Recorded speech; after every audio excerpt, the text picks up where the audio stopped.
It is impossible to talk about Hadoop without first talking about big data. How do you describe big data? Here is how several influential technology leaders define big data. Gartner Research proposed a threefold definition encompassing the 3 V's: volume, velocity, and variety. This idea has since become popular and sometimes includes a 4th V, veracity or accuracy. Oracle says that big data is the derivation of value from traditional relational database-driven business decision-making, augmented with new sources of unstructured data. The National Institute of Standards and Technology argues that big data is data which exceeds the capacity or capability of current or conventional methods and systems.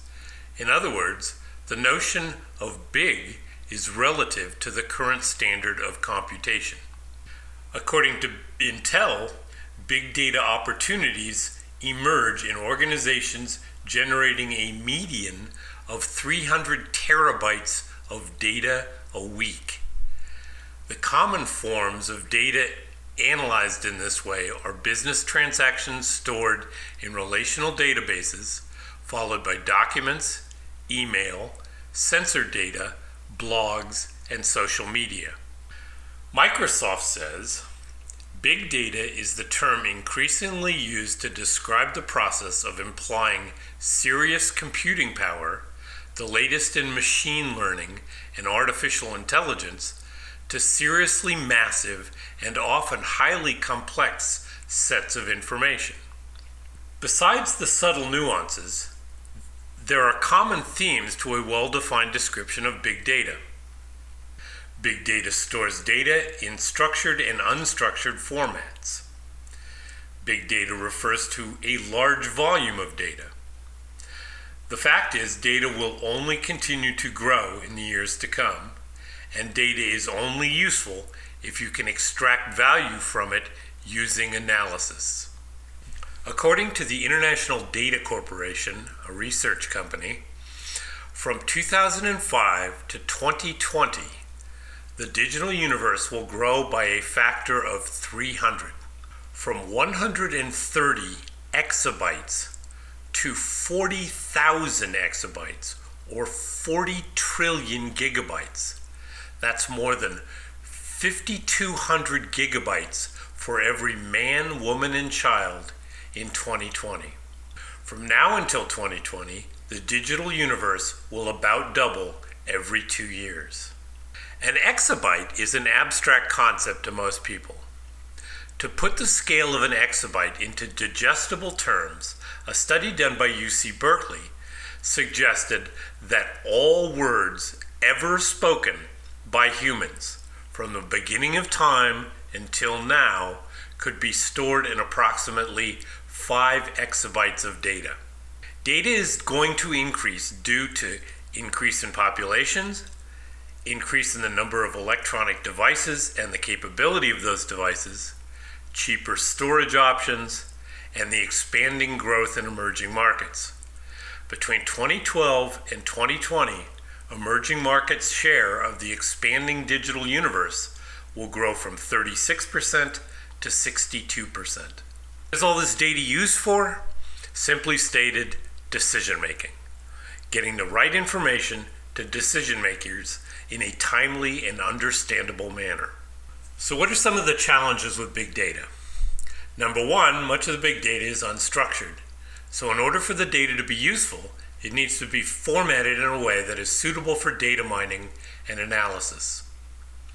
Number two, not only storing data information quickly, but also getting the information to the decision makers quickly. Number three, making sure the information is accurate.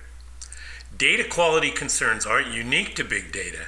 However, with the sheer volume of data and the variety, the act of cleansing for analysis is much more complex. Number four, scalability. Growing data storage capabilities easily to meet demands. Businesses need to be agile in the way they react to the changing demands of consumers. Accordingly, their systems need to be flexible in the way they scale and also efficient to meet the demands of consumers and maximize revenue potential. And finally, privacy and security. More data, more problems. So now we know what big data is, and we know that it isn't going away. We know there are some challenges, but we also know it has great potential in the world of business. Naturally, there are a variety of tools that already exist to handle various needs in the world of big data. One such tool is MongoDB. MongoDB is an open source, agile database that allows schemas to change quickly as applications evolve. It utilizes a NoSQL DB concept. NoSQL is not like a relational database. NoSQL databases are marketed to be more scalable than relational databases and provide superior performance. They are designed to accommodate large volumes of structured, semi-structured, and unstructured data. They allow for quick modification of field changes when compared to the traditional relationship database. NoSQL databases are built to allow the insertion of data without a predefined schema. Types of NoSQL databases include document databases, graph stores, key value stores, and wide column stores. MongoDB meets big data challenges in a few different ways. One way is that it allows the quick and easy expansion of database storage capabilities by circumventing the traditional schema approach seen in relational databases. As the needs of applications change, MongoDB allows users to quickly add new fields to the database without fussing with certain rules associated with relational database schemas. Another way MongoDB helps to solve big data challenges is that it allows the storage of structured and unstructured data.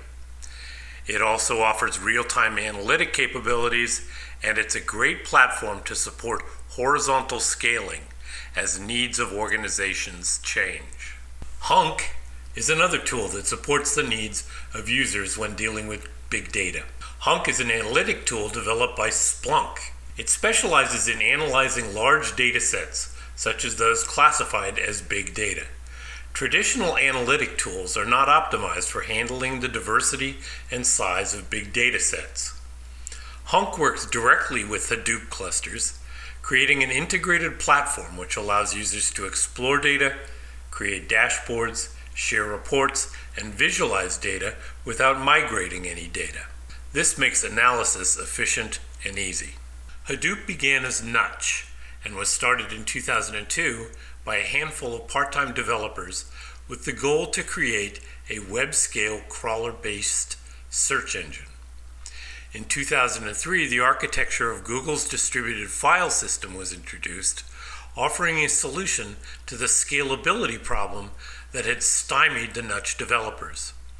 In 2004, Google published the paper that introduced MapReduce. Doug Cutting and Mike Caffarella, inspired by the white paper, wanted to apply these concepts to an open source software framework to support distribution for the Nutch search engine project. In January 2008, Nutch became Hadoop and was made its own top-level project at Apache, confirming its success and providing support to a diverse and growing community.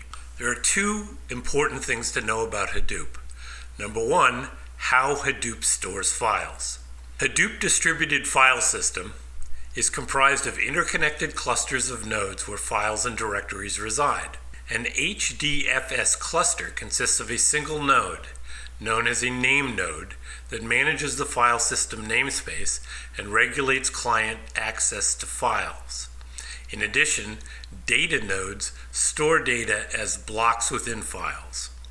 HDFS is built using the Java programming language. Therefore, any machine that supports Java can run HDFS. The second important aspect is how Hadoop processes data. Hadoop MapReduce is a software framework for distributed processing of large data sets on compute clusters of commodity hardware. The framework takes care of scheduling tasks, monitoring them, and re-executing any failed tasks. MapReduce splits the input data into independent chunks that are processed in a completely parallel manner. The Hadoop MapReduce framework sorts the outputs of the maps, which are then input to the reduce tasks. So who uses Hadoop? Yahoo has more than 100,000 CPUs and over 40,000 computers running Hadoop for support research for ad systems and web search. Twitter uses Hadoop to store and process tweets, log files, and many other types of data. The New York Times uses Hadoop for large-scale image conversion. Facebook uses Hadoop to store internal log and data sources and as a source for reporting analytics and machine learning. Adobe uses Hadoop in several areas, from social services to structured data storage. Hadoop is a highly scalable storage platform because it can store and distribute very large data sets across hundreds of inexpensive servers that operate in parallel. It is cost-effective because the entire framework is open source, and under the Apache software license, there are no licensing fees for the base software. Its unique storage method is based on a distributed file system that basically maps data wherever it is located on a cluster, and it makes it possible to cheaply process and analyze huge amounts of both structured and unstructured data together. The success of Hadoop has spawned many related Apache projects. Pig is a high-level platform for creating MapReduce programs used with Hadoop. The language for this platform is called Pig Latin.